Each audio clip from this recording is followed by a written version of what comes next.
Update 51, which will bring the Bomb Shooter Paragon as well as a new map, is just around the corner now, and I have early access to give you guys a sneak peek. So the new map here is called 3 Mines Round because the balloons go 3 laps around the center circle here, and I believe this map is a remake from a old BTD5 map or something, at least that's what I heard. But the most interesting part about this map is that you can make money from mining these different ores. So it costs a certain amount and takes a certain amount of time and gives you more back than what you put in, and all that depends on the size of the ore. So the smallest one takes 10 rounds and gives you like 400 profit.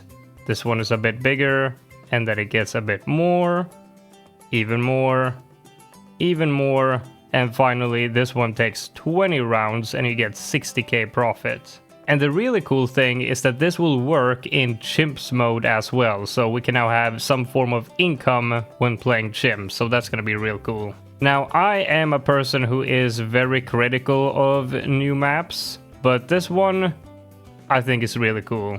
Now let's go ahead and check out the Paragon. It's called the Ballistic Obliteration Missile Bunker, BOMB for short, costs 600k on medium mode, so it is fairly expensive. The description: cluster explosions, anti-Moab explosions, balloon stunning explosions, knockback explosions, bomb has it all. Now, let's go ahead and start by checking out the degree 1 first and see what it can do. So let me go ahead and send out a round 200 bad here. It's definitely not going to be able to take that down. But let's see the base attack here. It sends out one of these side missiles with a very slow rate of attack. And it does... Wait, how much damage is that?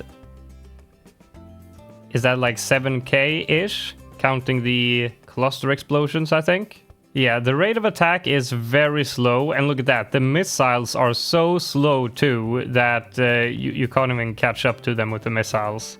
But it seems like in terms of damage, the ability is pretty interesting. If I reset the pop count here, look at the pops as we use the regular slow attack and then use the ability here. Boom. That is a lot of damage, even as a degree 1 with no bonus boss damage or anything. So in terms of single target damage, the ability seems to be where it's at, and the cooldown is very short, just like the Moab Elim. So a majority of damage is going to be coming from this ability here, and it's called the Indomitable Surface-to-Air Missile, ISABM for short. And just like the TAC, there is no bomb cross path that gives camo detection, so the Paragon is not gonna have camo either. So just like the TAC, you're either gonna have to decamo everything or have a Ninja Paragon to give the bomb camo. And the ability can actually fly around and damage a whole bunch of balloons before it actually finally explodes. Look at that. Oh, it's so slow it can't catch up.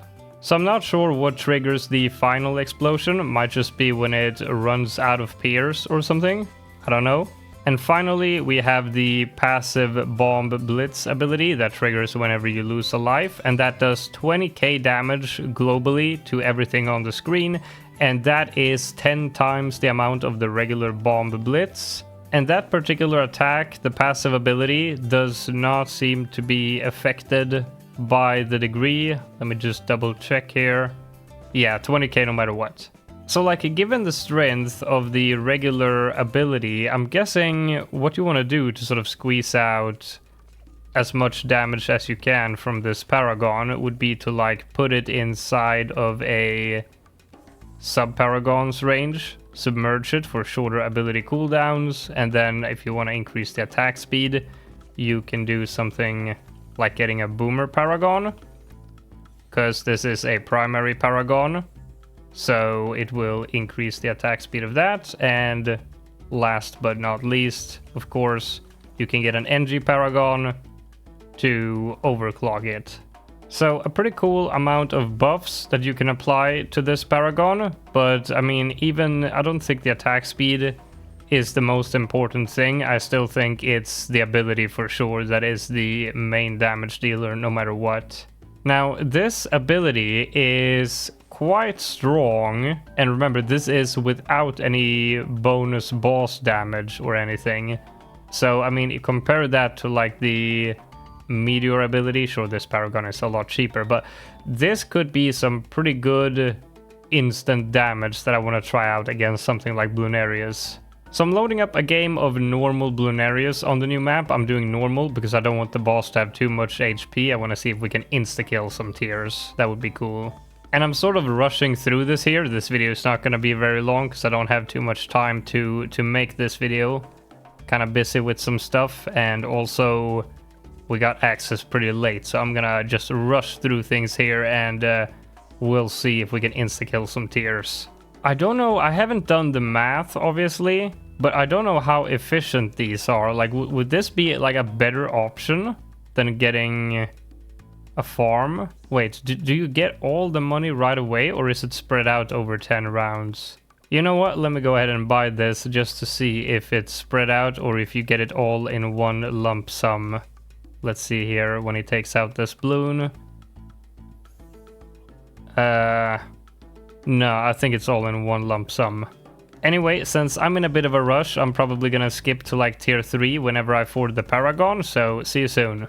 Okay, the farming has been awful, because I've been stressing, but should be more than enough to get the Paragon on tier 3, but we should probably get the Paragon on round 79 to make sure the ability is off cooldown. Okay, so I want to place the Paragon like right here, because the missile is so slow that I probably want to have it close. Like, I'm not even playing timed, but you know, you probably want to place it close to the boss so the missile doesn't have to travel very far. And we sell some stuff and just get the degree 1. Okay, tier 3 normal 1 player has 350k HP. Let's see if this can one-shot it. Okay, here we go. And no, halfway.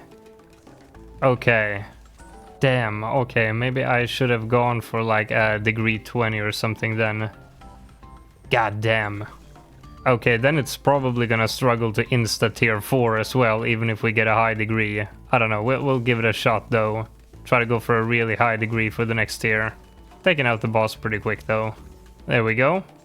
Okay, let's see what degree we can get now. I don't know, is this a degree 80? Would be nice. No. Ah, crap, whatever. I don't have time. Alright, this is obviously not gonna one-shot it, but should do a decent chunk. Oh yeah, we did more than half this time. Oh wow, if I would have had a degree 80, that might actually have one-shot it. Yeah, what do you think? How much damage do I do? I do like 2/3. I don't know, could an 80 do it? Maybe, maybe not actually. Would be very close though. A degree 100 would definitely do it. But sadly that's about all the time that I have, because I really need to be somewhere, so I really need to just finish this tier 5 and then head off. We'll do some deeper diving into this Paragon whenever it comes out next week. But alright, let me know what you guys think about the sort of first impressions of this Paragon. What is it gonna be used for? Is it strong enough? I don't know. It feels like I'm using this for sort of trying to insta-kill bosses right now, and it's not working out too great. But I think, like, with the short cooldown of this ability here, it might not be good for that purpose. But if you are, like, speedrunning a very strong boss, like where, you know, a week where you got like 400% HP, and you know, those sort of weeks do appear more and more often nowadays, this one could probably provide a pretty decent chunk of the damage. But when it comes to easier weeks, when you insta-kill most tiers, probably not the best Paragon for timed events. Boom, there it is. Alright, I need to head off now. Let me know what you guys think in the comments, and I'll see you in the next one.